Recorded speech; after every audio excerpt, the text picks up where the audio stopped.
Sanders lands in Cincinnati, if even a sliver of this trade speculation is real, then the Bengals didn't just outmaneuver Cleveland in roster management.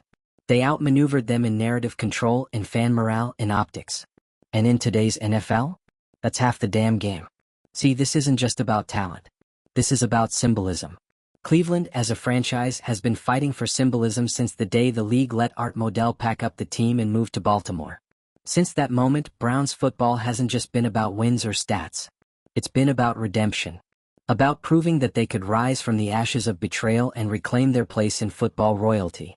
If you're into the real story and all the messy twists they don't show on highlight reels, go ahead and subscribe. And if you're sticking around to see how this Browns QB chaos plays out, you should definitely be subscribed. And what better symbol of that rebirth than a quarterback like Shedeur Sanders? A kid with swagger, skill, lineage, charisma. The kind of guy who doesn't just move the chains, he moves the needle. Jersey sales. Primetime games. National conversations. The kind of guy who could finally give Cleveland the face of the franchise they've been chasing since 1999. And now he might be suiting up in Bengals stripes. It's biblical. It's blasphemous. So Cincinnati too. Let's talk about the Bengals for a second, because they are playing this like a chess grandmaster who's 4 moves ahead while everyone else is still arguing about who gets to be white or black. Joe Burrow goes down with a toe injury.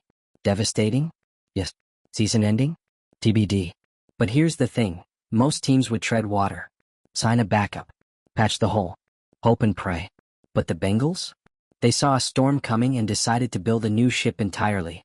That's not desperation. That's power. And not only does it make football sense, it makes business sense. Because even if Burrow returns, even if he's fine, imagine the optics. 2 of the most buzzworthy quarterbacks in the country on the same roster. One leading the charge, the other waiting in the wings. The new generation marinating in an elite culture, coached up, spotlighted, branded. You don't just build a team, you build a dynasty. Meanwhile, Cleveland's front office looks like it just learned that Apple released an iPhone and they've still got a flip phone. They were so focused on trying to make Watson work, trying to survive last year's backlash, trying to explain their decisions, that they completely missed the new wave coming down the pipeline. The league has moved on from waiting on redemption arcs. It's now about power plays. Look at the Chiefs, the Eagles, the 49ers. These teams aren't sitting around hoping their quarterbacks develop or figure it out. They're either drafting stars or building them. Fast, boldly, without apology. The Browns? They've been trapped in quarterback limbo for 20 years. Every time they think they've found the answer, it turns out to be a test they didn't study for. And now, just when they thought the storm was calming, here comes another gust of wind, this time dressed in Colorado Buffs black and gold. And fans? They've had enough. You've got lifelong Browns diehards flipping into Bengals territory in real time. They're not even subtle about it. If he signs there, I'm buying the jersey. You've got radio hosts yelling into the void about legacy and loyalty. You've got Twitter, sorry, X. But let's be real, it's still Twitter, on full meltdown mode, breaking down Shedeur's body language in old interviews like it's the Zapruder film. People are emotionally exhausted. And the season hasn't even started. And what's maybe the most fascinating part of this entire saga? The Haslams know it. They know what this means. Dee Haslam, in particular, has spent the better part of a decade trying to reshape the Browns into something respectable. She's backed big, controversial decisions. She's taken PR hits. She's tried to modernize the brand while still holding on to that old-school grit. But if this Sanders situation goes south, if he officially signs with Cincinnati, there's no coming back quietly. This becomes a defining moment in her tenure. Not just a missed opportunity, but a failure to seize the one player who could have changed everything. And you better believe Bengals ownership knows that too. Because for all the Bengals' history of being cheap, unflashy, and PR-averse, they've learned how to play the game. They've watched what happens when a team starts to understand the power of the narrative. When you don't just win games, you win headlines. That's what Shedeur Sanders brings. And that's what Cleveland, once again, might be left watching from the outside. So here we are. An entire division tilting on a rumor. Fanbases at war. Executives sweating. Media outlets licking their lips. And Shedeur Sanders? Still silent. Still powerful. Still exactly where he wants to be, the center of the NFL universe, and he hasn't even walked across the draft stage yet. Let that sink in. And if you think this is the last twist in the story, oh no, this is just the prelude. Because the minute this trade gets confirmed, if it does, The chaos that follows will make everything up to now look like a teaser trailer. We're talking front office overhauls, coaching reevaluations, fan protests, draft strategy shifts, social media chaos, a full reset in Cleveland maybe, a full ascension in Cincinnati. We'll look back at this moment as the spark that turned the AFC North from a battleground into a damn civil war. Because this isn't just about football. It's about who owns the future. And right now, that future might be wearing orange and black. Now it's your turn. Drop your take in the comments. Should the Browns have gone all in for Shedeur, or was this never their moment to claim? Is Cincinnati playing chess while Cleveland's still playing catch? Hit that subscribe button if you're here for the drama, the power moves, and the NFL's most unhinged plot twists. And buckle up, because this ride is far from over. Shedeur Sanders? He's the poster child for everything that's got traditionalists clutching their pearls. Think about it. We're talking about a quarterback who didn't come up through the traditional grind. He didn't follow the blueprint. He didn't just play college ball, he branded himself while doing it. Nil deals, social media clout, custom watches, flashy suits, in-game flexes, all while having primetime as your dad and de facto hype man? That's not football heritage. That's football disruption. And NFL teams, at least the smart ones, are realizing that this isn't just about stats anymore. It's about impact, narrative, visibility. It's about who can put butts in seats, faces on jerseys, and headlines on morning shows. Shedeur's not just bringing a spiral, he's bringing a spotlight. And Cincinnati? They figured that out. This isn't just about what happens between the hashes. It's about owning the conversation Monday through Saturday too. It's about becoming the team that everyone's talking about, even when they're not playing. So while Cleveland is still trying to fix a busted quarterback timeline that looks like a CVS receipt, Cincinnati is out here doing brand strategy with their quarterback room. Think about how strategic that is. Joe Burrow is already a top-tier face of the league. He's charming, elite, and fully branded as cool guy QB number one. But now, with Burrow sidelined and uncertainty lingering, the Bengals don't panic. They pivot. They sniff out the next wave and potentially grab the only college quarterback who could actually outcloud his own draft class. Even if Shedeur never starts a snap this season, they've already won the PR war. Meanwhile, Cleveland? They're still debating whether or not they even want to be in the war. Still trying to decide if they're a defense-first team or a build-around-Watson team or an actually maybe let's draft someone new team. And in the time it's taken them to have that meeting, Cincinnati's out here planting flags on the moon. And the fans feel it. You can see it in the comment sections, in the Reddit threads, in the way Browns Nation is talking to itself right now. There's this gnawing, sickening realization that this might be the moment the AFC North finally passed them by, for good. Because let's be honest, this division has never been nice. It's cold weather, cold hearts, black and blue football. These teams don't like each other. They don't respect each other. And for decades, the Browns were the lovable losers. The team everyone quietly rooted for to get it together, even while stomping them into the turf. But now, they're not even lovable. They're just tired. Tired of almosts. Tired of maybes. Tired of being the team that plays around the drama while others play in it. And here's where it gets poetic, in a tragic kind of way. Because Cleveland is a city that wants to believe. You can hear it in every caller on local sports radio. You can feel it in every tailgate. You can see it in the diehards wearing faded Tim Couch jerseys like they're sacred relics. This is a fanbase that craves meaning. That just wants a storyline that ends with a parade instead of a punchline. And Shedeur Sanders? He could have been that story. The kid with flash and flair who brought a new era to a broken team. A legacy rebuilder. A jersey seller. A locker room elevator. The kind of quarterback who makes other players want to come to your team. Not because of the money. Not because of the facilities. But because of the vibe. And instead, he might be building all of that 2 hours down the road in a stadium filled with fans who used to call him overrated last week and are now pricing custom jerseys on NFL Shop. Oh, the betrayal. And listen, I know what you're thinking. What if none of this is real? What if the trade doesn't happen? Here's the thing. It doesn't matter. That's how powerful the idea of Shedeur Sanders is. Just the possibility of him wearing orange and black instead of brown and orange has caused more emotional damage in Cleveland than half a decade of losing records. This isn't about a confirmed deal anymore. This is about the moment the Browns realized they weren't at the table. That they weren't in the room. That the conversations shaping their future were happening without them. That's the real loss. And the Bengals? They're sitting pretty. Even if they don't land Shedeur, they've already rattled their rivals. They've reminded the NFL that they're no longer the baby brother. They're the ones making the smart moves. The bold ones. The future-focused ones. And that's a scary realization for a franchise like Cleveland, whose entire identity has been built on nostalgia, underdog energy, and the dream of finally having their moment. Because now, that moment might belong to someone else. So what happens next? Well, Cleveland will probably go into PR overdrive. Expect the usual talking points. We were never seriously pursuing him. We're confident in our current roster. This doesn't change our focus. But fans will see right through it. They already have. You don't unring a bell. And once you've seen what could have been, what should have been, it's hard to go back to pretending that your current plan is still exciting. And the Bengals? They'll keep doing what they do. Quietly. Confidently. Strategically. They found their lane and now they're flooring it. And Shedeur? He'll keep being Shedeur. Calm, collected, camera ready. Watching the world spin around his name.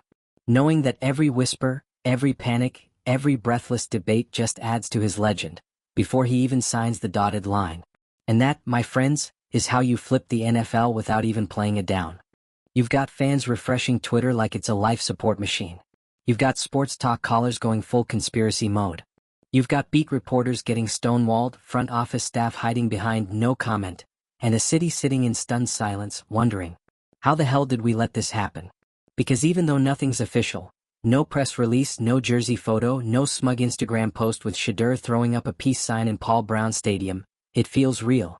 It feels like the future is already slipping away. And if you're the Browns, that's the real loss. Because this isn't about a quarterback anymore. It's about control. Control of the narrative. Control of the headlines. Control of the vibe. And for the first time in years, Cleveland doesn't just feel behind. It feels invisible. Let's talk about the optics again because in today's NFL, perception is power. The Bengals, quietly, methodically, are stacking Ws. Not just on the field but in how they're seen. They've gone from a franchise people mock to one that people study. Their decisions feel calculated. Their roster feels tight. Their brand is rising. And now, they've made themselves the maybe destination for one of the most talked about prospects in football. And the Browns? They're stuck explaining themselves. Again. We're confident in our quarterback room. We're focused on the season ahead. We're not chasing rumors. Translation? We're scared and we don't know what the hell to say. Because the Browns front office knows that this hurts. Even if it's just smoke. Even if the Sanders trade never materializes. The very fact that it could've and didn't is a knife to the ribs of a fan base that's running out of emotional scar tissue. And look, this isn't a simple problem with a simple solution. They can't just snap their fingers and fix the optics. They can't leak a fake trade to distract people. Because the truth is Browns fans aren't looking for noise. They're looking for direction. They want to believe that someone behind the curtain has a long-term plan. A vision. A reason to keep showing up every Sunday, even when the team is losing and the wind chill makes your bones hurt. And right now, there's nothing. No answers. No clarity. Just the ghost of a quarterback they never had, throwing spirals in their rivals' highlight reels. Let's not ignore what that does to a team's soul. Because the mental game is real, y'all. It's not just about who has the best defensive line or the deepest bench.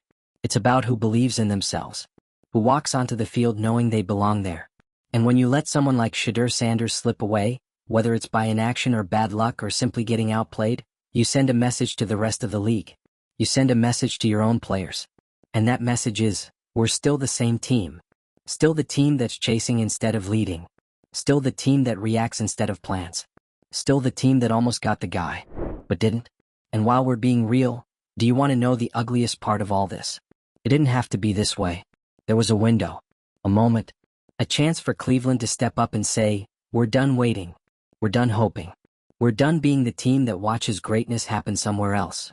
They could have made the call. They could have made the pitch. They could have thrown the bag at him and forced the narrative back in their direction. But they didn't. Why? Because that's not how Cleveland operates. At least not lately.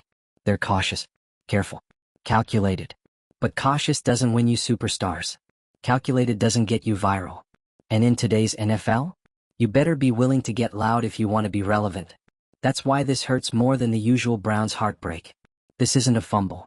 It's a forfeiture. It's a team that could have played chess, choosing to play checkers, then acting surprised when the queen got taken. So now the clock is ticking. Because you better believe that the fallout isn't going to be gentle. If this deal goes through, if Sanders becomes a Bengal, the headlines will write themselves. Cleveland fumbles future again. Bengals steal Browns' dream QB. Haslam's worst offseason move yet. And even if it doesn't go through, even if the deal falls apart or fizzles or never existed in the first place, guess what? The damage is done. Because you can't unpanic a fan base. You can't unsee what the future might have looked like. You can't unsay, what if? And just for a moment, imagine it. Just really sit with it. Imagine that Sanders steps onto the field week 10. Burrow's still hurt. Bengals are in a must-win game. Nationally televised. The stadium is buzzing. The lights are hot. And there he is, Shedeur in black and orange taking his first NFL snap. Now imagine being a Browns fan watching it happen from your couch. Imagine what that does to your heart. Yeah, it's not just a missed trade. It's a missed identity. And let's be brutally honest. The Browns have been suffering from an identity crisis for years. They've tried the gritty blue-collar thing. They've tried the young and scrappy angle. They've tried the maybe this veteran guy will fix us routine. None of it stuck. None of it resonated.